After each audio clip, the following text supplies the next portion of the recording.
Okay guys, so this is the T800 Ultra Smartwatch.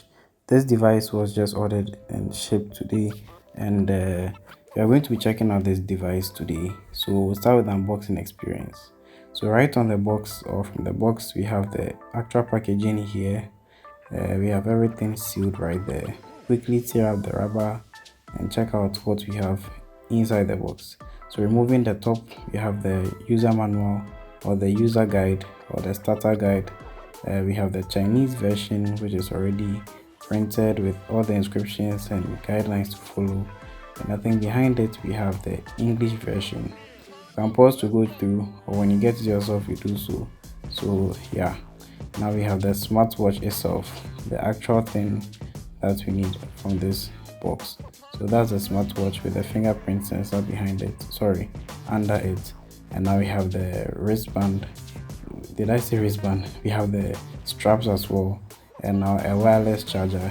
This watch actually kind of feels like an Apple Watch series, but it seems it's kind of a copy design. But yeah, it works perfectly, and we'll try and power it up, charge it, and get back to the unboxing experience. Alright, so we are back with the device fully charged and everything is working well. So we'll quickly remove the rubber from it so that we see how the entire thing works from here. And we have the interior. We have the actual watch here with another, let me say, covering on the screen, but we'll jump straight into putting the straps in there, on the watch. And one difficult thing about these straps is kind of hard to tell where and how. Okay, if you're a regular person who likes wearing watches, you will easily know where to fix the straps. But if you are not regular or used to watches, it will be very difficult for you to know where each of them should go. I didn't really check it on the manual, but I had to figure this out several times before I realized that I was actually flipping the whole thing the other way. Anyway, let's get straight into the other session. So now we'll quickly put the watch on and we'll check out what we have on the watch, the user experience, user interface, and the first feeling to this thing. So quickly put it on, and now let's fire this thing up. Alright, so that's the screen mode, that's the touch right there. We have other settings and other clicky stuff over here, which we will not be checking out right now. I'm actually still new to this, so let's see how the whole thing works. So now let's try the buttons and see. So that's the timer right there, the clock. So we have running, bike, we have all the sporting, let me see, setting over here from just pressing that button. And now, yeah, so when we press the circular one, I don't know how to name them very well, but let's just say it like that. The settings right here, we have date and time settings, about a lot of things to check out from here. Let me quickly set my time real quick.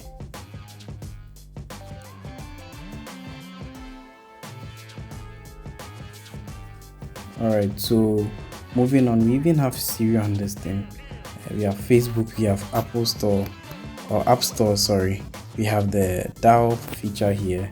Mind you, this thing connects to your phone, so you'll be able to make calls from here, and it's also coming with a built-in speaker, so you can actually hear everything from your watch as well.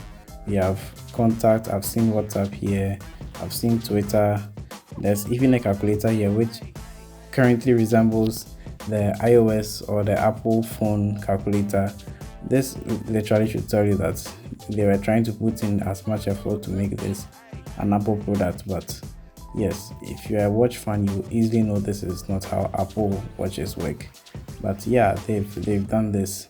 And yeah, we have different screen modes over here. You just swipe through them to select the one you are conversant with, and yeah, I think you'll be okay from there.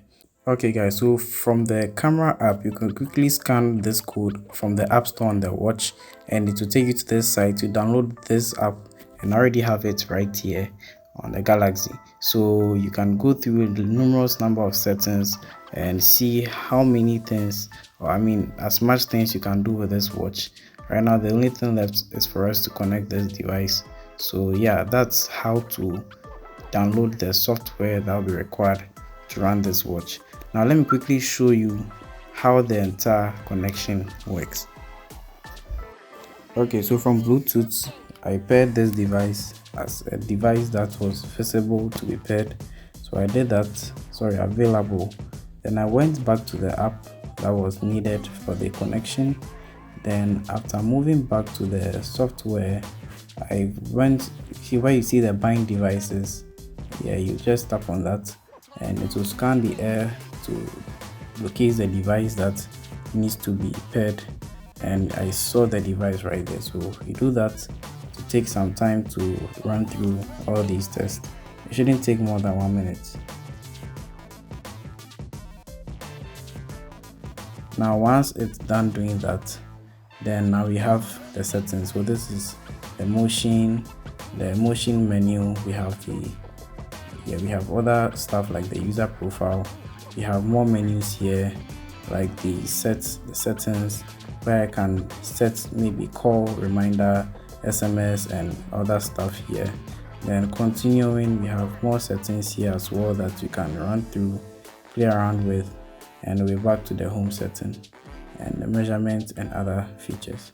So that's the user guide for the user interface or the software or the app that will be used to run or continue or process this device to make it a fully functional device supported with your smartphone. So looking at the build and quality of this thing, it's really solid. I like the build quality and everything.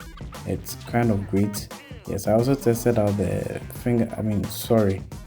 I also tested out the heart rate or the heart sensor or the pulse sensor. I don't know how to call it, but let's say the heartbeat. And yeah, everything is working over here. Yeah, we'll check out maybe some part of the complexity, and yeah, if there's more time we'll do so in upcoming videos. Well, thanks for watching this video, and I'll be with you in the next one. Peace out.